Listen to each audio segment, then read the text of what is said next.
Humans aren't the only ones who may have put on a few extra pounds over the holidays. Pets may gain weight too.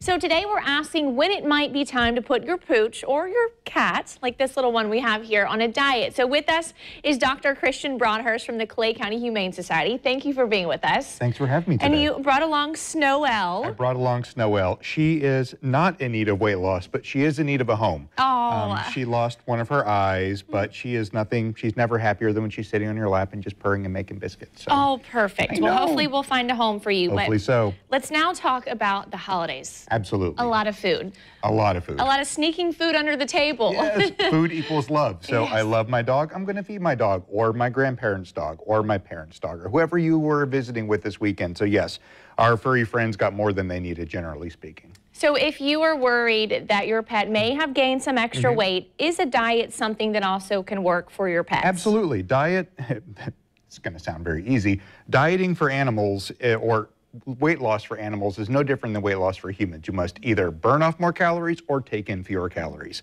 So it sounds easy, but it's kind of hard to spend. We're not going to talk about weight loss on cats because cats are very difficult to get to exercise. But with dogs, take them out more, let them run more. And certainly as far as diet goes, it's about cutting back on the amount of calories they're taking in.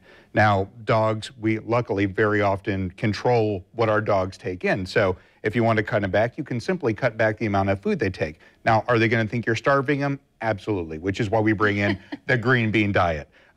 Because dogs and cats are pretty much obligate carnivores, they get nothing out of greens. So you can feed carrots, celery, lettuce, beans, whatever you want. Within reason, there are a few exceptions.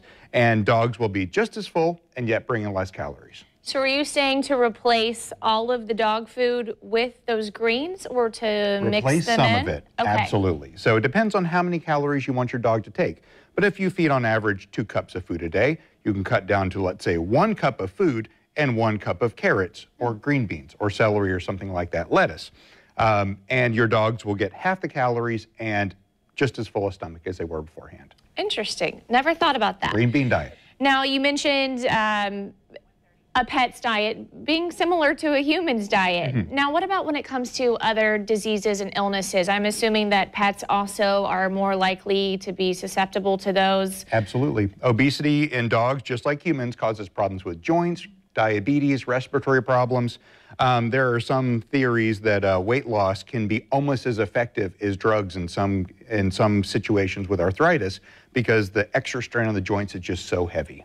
And I'm assuming they can live longer. Absolutely, absolutely. Thin dogs, lean dogs live longer than obese dogs, no question about it. And of course, we want our pets with us as long as possible. As long as possible. Well, Dr. Broadhurst, thank you so much for being here. And thank you, Snow-Elle. If anyone's looking for an adorable cat, she is up for adoption at the Clay County Humane Society. And if you miss any of this or you want to learn more, we're going to post this segment for you a little later on. Just give us a bit of time on the morning show page. Thank you again.